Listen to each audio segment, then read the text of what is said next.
इसरो ने फिर रचा इतिहास, आदित्य L1 ने किया सूर्य नमस्कार।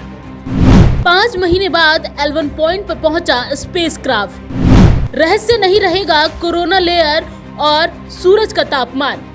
5 साल सूर्य की स्टडी करेगा आदित्य L1।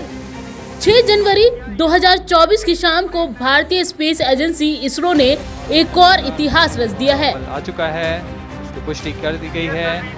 भारत का आदित्य सैटेलाइट L1 पॉइंट के हेलो ऑर्बिट में इंसर्ट कर दिया गया है। इस पॉइंट के चारों तरफ मौजूद सोलर हेलो ऑर्बिट में तैनात हो चुका है।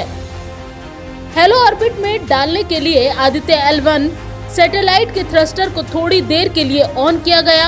इसमें कुल मिलाकर 12 थ्रस्टर है। अब भारत के पहले सोलर ऑब्जर्वेटरी की धरती से दूरी 15 लाख किलोमीटर है। 2 सितंबर साल 2023 को शुरू हुई आदित्य की यात्रा खत्म हो चुकी है। इसरो को आदित्य L1 स्पेसक्राफ्ट 126 दिनों में 15 लाख किलोमीटर की दूरी तय करने के बाद आज यानी 6 जनवरी को सन अर्थ लैग्रेंज पॉइंट 1 पर पहुंच गया है। वहीं इस मिशन में अहम जिम्मेदारी निभाने वाली इंडियन इंस्टीट्यूट ऑफ एस्ट्रोफिजिक्स की डायरेक्टर अन्नपूर्णी सुब्रमण्यम ने भी मिशन की सफलता पर खुशी जाहिर की है।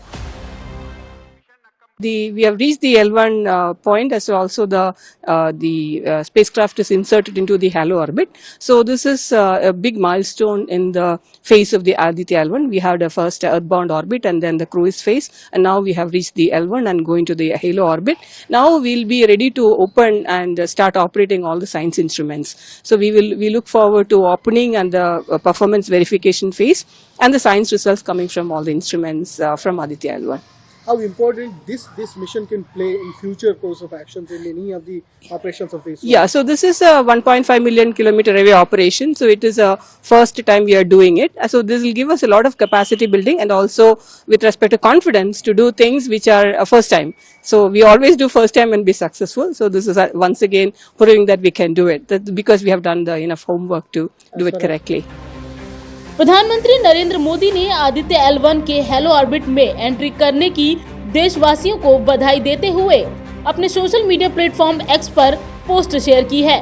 पीएम मोदी ने X पर लिखा, भारत ने एक और लैंडमार्क कायम किया है। सूर्य का अध्ययन करने वाला भारत का स्पेसक्राफ्ट आदित्य L1 अपने डेस्टिनेशन पर पहुंच गया है। ये सबसे जटिल और पेचीदा अंतरिक्ष अभियानों को साकार करने में हमारे वैज्ञानिकों के अथक परिश्रम का प्रमाण है। मैं इस असाधारण उपलब्धि की सराहना करने में राष्ट्र के साथ शामिल हूँ। हम मानवता को फायदा पहुँचाने के लिए विज्ञान की नई सीमाओं को आगे बढ़ाना जारी रखेंगे। वहीं भारतीय विदेश मंत्री एस जयशंकर ने भी मिशन की कामयाबी पर देशवासियों को बधाई दी है। I think it's a great feat. You know, last time I came here, I went to the IISS, that Institute of Space Science Technology. So I've seen the space program for many years. I've been myself earlier member of Space Commission. I think a moment of great pride for us, just like Chandrayaan was. आपको बता दें कि spacecraft में 440N liquid apogee motor लगी है, जिसकी मदद से आदित्य L1 को हेलो ऑर्बिट में पहुंचाया गया। ये मोटर इसरो के मार्स ऑर्बिटर मिशन यानी मॉम में इस्तेमाल की गई मोटर के समान है। इसके अलावा आदित्य L1 में 8 22N थ्रस्टर और 4 10N थ्रस्टर हैं, जो इसके ओरिएंटेशन और ऑर्बिट को कंट्रोल करने के लिए जरूरी हैं। ऐसे में आपको बताते हैं लैग्रेंज पॉइंट 1 यानी L1 क्या है। लैग्रेंज पॉइंट अंतरिक्ष में ऐसा स्थान है जहां पृथ्वी और सूर्य की गुरुत्वाकर्षण शक्तियां संतुलित होती हैं। हालांकि L1 तक पहुंचना और स्पेसक्राफ्ट को इस ऑर्बिट में बनाए रखना कठिन टास्क है। L1 का ऑर्बिटल पीरियड करीब 177.86 दिन है। लैग्रेंज पॉइंट का नाम इतालवी फ्रेंच मैथमेटिशियन जोसेफी लुई लैग्रेंज के नाम पर रखा गया है। इसे बोलचाल में L1 नाम से जाना जाता है। ऐसे 5 पॉइंट धरती और सूर्य के बीच हैं, जहां सूर्य और पृथ्वी का गुरुत्वाकर्षण बल बैलेंस होता है। अगर इस जगह पर किसी ऑब्जेक्ट को रखा जाए तो वह आसानी से उस पॉइंट के चारों तरफ चक्कर लगाना शुरू कर देता है। पहला लैग्रेंज पॉइंट धरती और सूर्य के बीच 15 लाख किलोमीटर की दूरी पर है। इस पॉइंट पर ग्रहण का प्रभाव नहीं पड़ता। भारत का आदित्य मिशन इसी पॉइंट पर पहुंच चुका है।